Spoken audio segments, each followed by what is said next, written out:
Hi there, welcome to Creative U Art Lesson Crates. My name is Karen and I'm your instructor for today. We are working on our Nightmare Before Christmas project. Jack Skellington, the Pumpkin King of Halloween Town, is bored with doing the same thing every year for Halloween.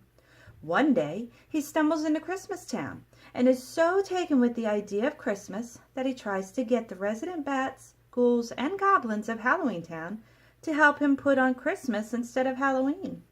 But alas, they can't get it quite right. Today's project is going to include supplies from the pencil kit that you received, along with the paintbrush and this little silly white thing. So let's go ahead and get started. I'm going to clear off my desk.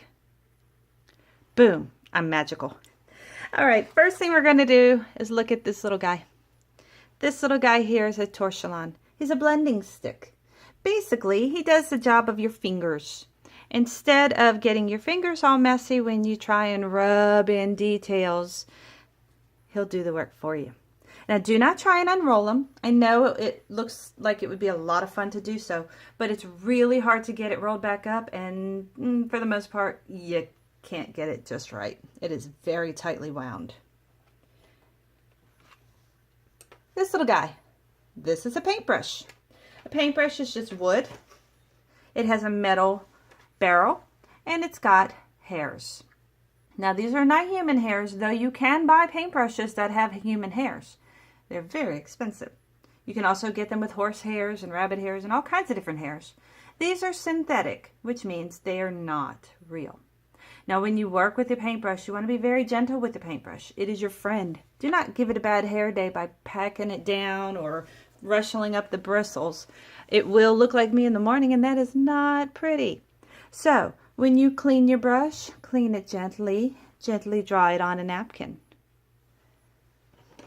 Now we have this kit right here. This is a fantastic kit. This will allow you to do so many projects. It's insane because it not only has charcoal, it has a white charcoal, it has an art pencil, it has pencil colors, and then the really cool thing is it has watercolor pencils as well. And we're going to take advantage of the watercolor pencil aspect of this project along with the art pencils. So, charcoal, we're not using them in this project, but they are really cool to play around with, and that is when you really want to use this torch. Any line you draw with the charcoal needs to be rubbed into paper with a torch. Now the white works on black paper or dark paper. These are your artist pencils, so we're going to go over those right now, and the torch can also be used with those as well. So let's go ahead and get started. The first thing we want to do is tear out a piece of paper from our watercolor notebook. You will notice it is incredibly thick. The reason it is incredibly thick and bumpy is because watercolors do not do well on paper.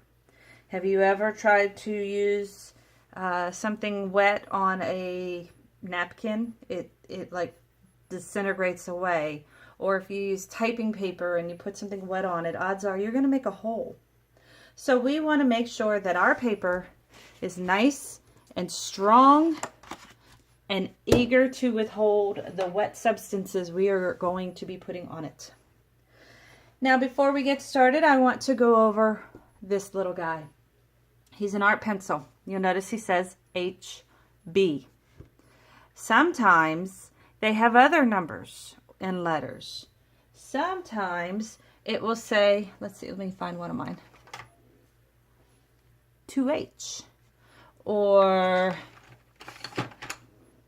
oh, that's another HB. 8B. So you have lots of different options here. The reason I'm showing these to you is because when it comes to drawing, you need to know the order in which these pencils work. This is a piece of scratch paper because I want to go over something with you. No matter what the number and letter is here, you need to look at it like it's a number line. I promise this is not difficult. You have a number line here. Now on this number line we have the center. And that center is HB. Now if we go this way, we're going B. If we go this way, we're going H. Now if you numbered it all the way up, the higher number, the darker black the B is. Now if we go this way, the higher number, the lighter H it is. So why do they have so many pencils with options to them? Because some artists prefer to have one pencil to do the soft areas or the highlights, and then a really dark pencil for the deep shadows, and vice versa. I personally like to use a middle of the row pencil, the HB, for any of my drawing. And then I use my torch and a darker black number pencil for the remainder of my art. We're going to get started. We have our paper. Let me zoom out just a touch. And we need to, first and foremost, block off where we want our characters to go. Now we are sketching, not drawing. That means you don't want to push hard with your pencil. This paper will dent. So if you press hard, mess up, erase it, you may not see it originally, but when you put that watercolor on it, you're going to see it. So you want to make sure that you barely press when it comes to sketching. Let's go ahead and draw a circle for each of their heads. We're going to do a Sally, and then we're going to do a Jack just a tad bit higher because he is taller. So Sally, let's go ahead, give ourselves a circle. And let's do another one for Jack. Can you see how I did that? It's kind of hard to see. Now, what we want to do, let's see if I can get this to get a little bit darker. We have 1 and 2. We're going to draw the body shape. Basically, it's going to be the arch of their bodies. Pretend that this line is the spinal cord. So she's going to come out a little and back because she's a little bit more prim and proper. Now he, on the other hand, is going to do the opposite. He's going to curve in and out, almost like a snake. And now we're going to go ahead and get started with their faces. Let's begin with drawing in where the mouth is going to go for Sally. Very low. We'll draw just a subtle smile from end to end, which means just above it is going to be the nose. And I'm going to slightly carve it out, and this will be the eye. She has another large eye, but it's designed a little bit more like a smile that scoops around and back. It's kind of potato-like. Okay, so she also has an eyelid, so we're going to double that line, and an eyebrow on both sides. She does not have pupils. She just has a shine on both sides and a couple of eyelashes.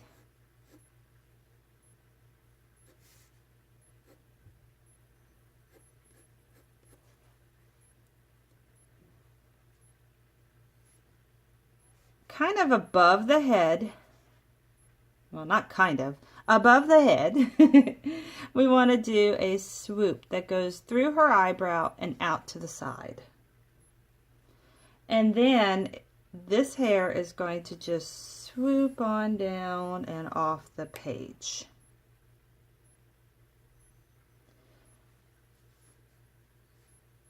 Touching the top, let's make a very subtle frown, and that will guide us with the top of her head and the way her hair will flow. What do I mean by this? This is the top of the head. It's going to curve down, and it's going to intersect with this original curl. Let's do it on this side. Actually, this side we need to have it curve into the head. It goes right next to the eye, bumps out her cheek, and comes down to a point directly under the nose.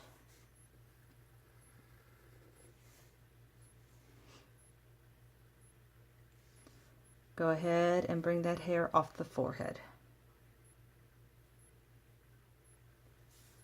Under here, let's do a touch of an ear.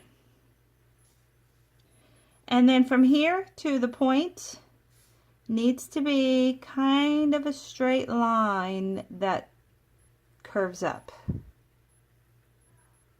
All right, and she has a stitched mouth. So on the top of it, we're going to do 2 angled lines with a bump, bump, and underneath is just a swoop that curves back, so like a letter J. Let's give her a couple of stitches. Let's give her another crease over her eye. From that crease to her forehead, she has a curve that is also stitched. And finally, she needs a booger hole or a nostril.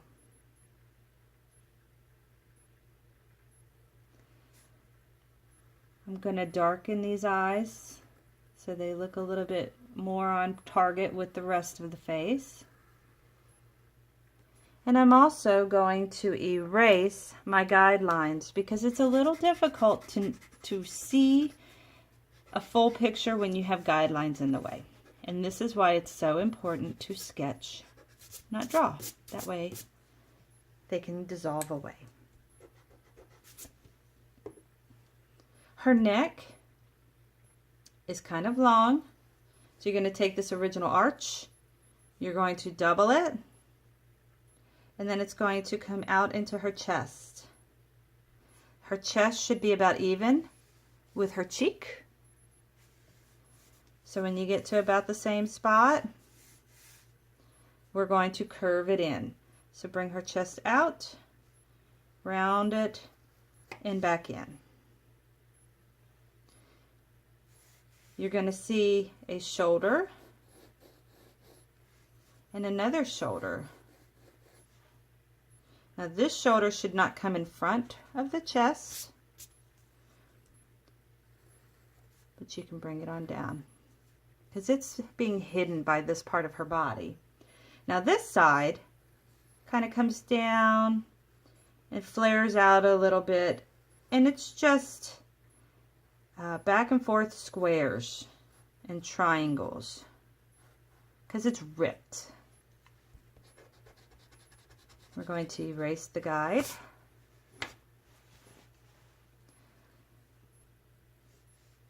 And let's give her an arm coming out of there. Stitch it. And this is going to be her back coming down kind of even with where her arm comes out. That will be her back. Her arm from this side will be a little visible as well. We'll give a little bit of a scar. We're going to come down from the shoulder to her chest. We're going to go almost to the end. We're going to kick it back up. That's the seam line coming down. And that's where she has the swirls on one side. Let's stitch it going down. Her neck has stitches. Her chest to the point has stitches.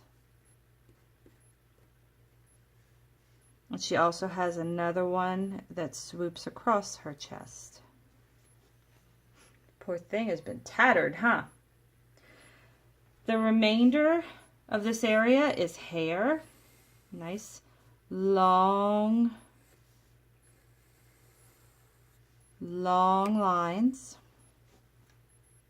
And there's Sally. Now Jack is a little bit easier to draw. He doesn't have quite so much in detail. So let's go ahead and start with the basic smile.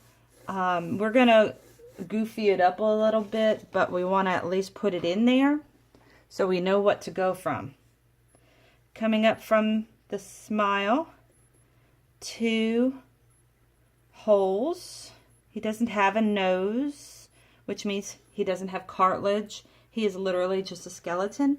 And a skeleton does not have a nose or eyes. So let's draw in 2 wonky shaped eyes. Not perfect. This one is going to be a little bit smaller.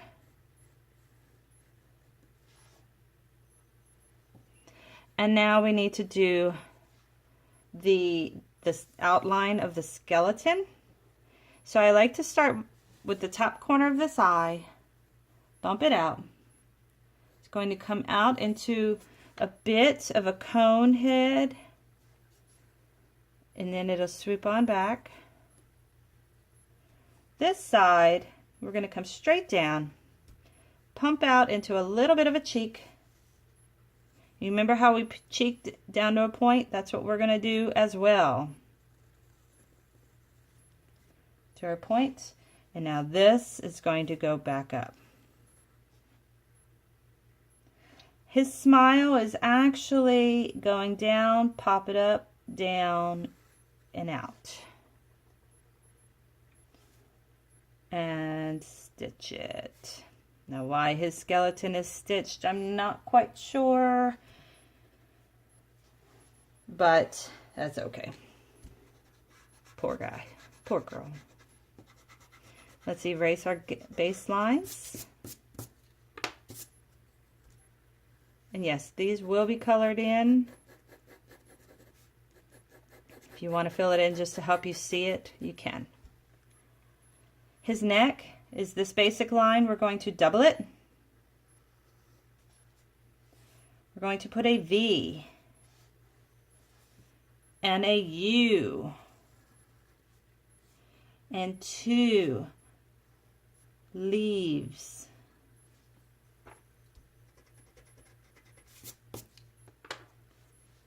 Now from this side you're not going to be able to see the collar, but the other side will show the collar. This side we're just going to come up and down, and we're going to draw a couple little lines.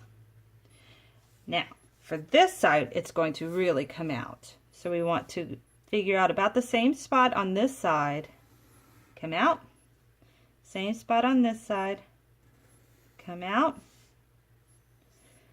and then I want a line in the middle, because now we're going to connect them with U's.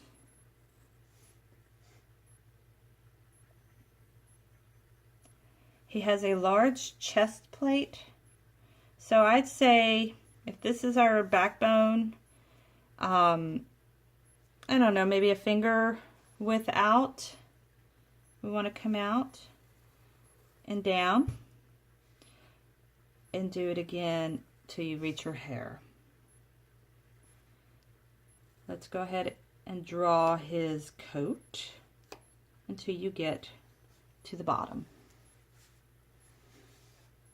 Now on this side we have a lapel, chest, and down. And finally we need to draw in 2 really skinny lines, and that's his arm. So that's our basic Jack and Sally. We're going to draw the, I don't want to say historic, but the well-known Squirrel Hill. So we're going to start over on this side of Sally. We're going to swoop up, go into her cheek, lift your pencil, continue it on, get to somewhere between his cheek and his forehead. Come on out and start swirling it in. Now, if you don't know how to pick up your pencil to swirl, just continue to swirl it and we can erase. Now we need to go the other way. You're not going to worry about it here. You're not going to worry about it here, but you are going to worry about it here. It's going to progressively get smaller till it comes to a little circle. Now let's erase inside of the collar.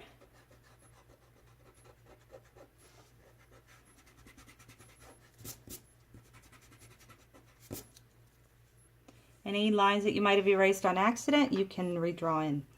Now remember how we have this little bump right here? We're going to continue him out because he is the left side of the hill. You can draw some arrows coming up, and then we're going to close them off.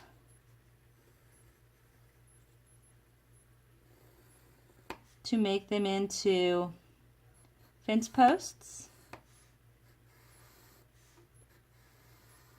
and add like a wavy line.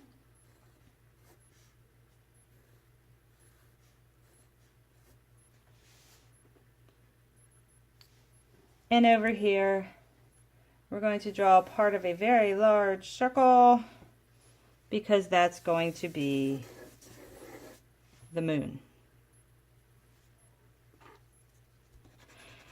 Now in the sample on your paper here, you'll notice there's additional things in here drawn in, and you can add those if you want to. It is just purely for decoration. And now I want to show you how a torch works. I have my torch on. My torch has been used a lot. Notice the point is dark. That's a good thing. You want that to happen. A dark torch is a good torch. So what you do is you just come along and you color on top of the lines. And that will really push that pencil down into your paper.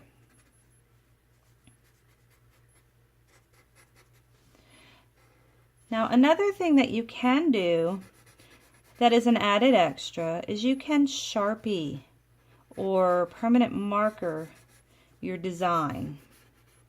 If you decide to do that, I would pause now and do so.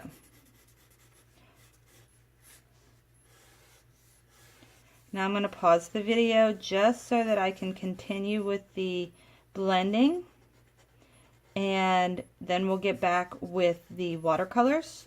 What I need you to do is to get a container with water about halfway filled up, a glass, a coffee mug, anything like that.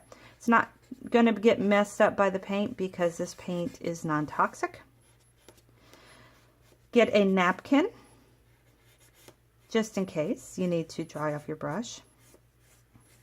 And go ahead and get your pencil colors out as well. Okay, so I went ahead and outlined mine with a Sharpie so that you can see what I do. Like I said, it is purely optional. If you decide you like it, go for it, but you don't have to. Now we're going to be working with the watercolor pencils.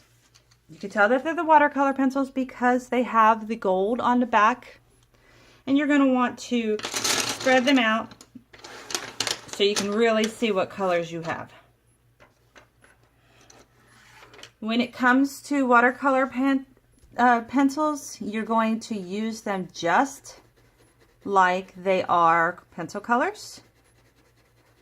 But the difference is, once you have colored it in, you will use your paintbrush, which I think, oh, here it is. You will dip it into paint, water, clean. You're not going to dry off your brush, and you're going to come in and wet your color. And it becomes watercolor. Pretty cool, huh? I love watercolor pencils. Try it again. Wet the brush, come over to your colored in area, and fill it in. Now, before I let you go, I want to tell you a couple of things. Try not to wet two parts that are touching each other, because water, if you put a puddle and a puddle next to each other, eventually they become one. If you put red with yellow, eventually you're going to have orange. So you want to make sure that you space out the order in which you apply the water. You also want to make sure that you don't put too much water, because then you're going to have a drippy picture, and that's not good.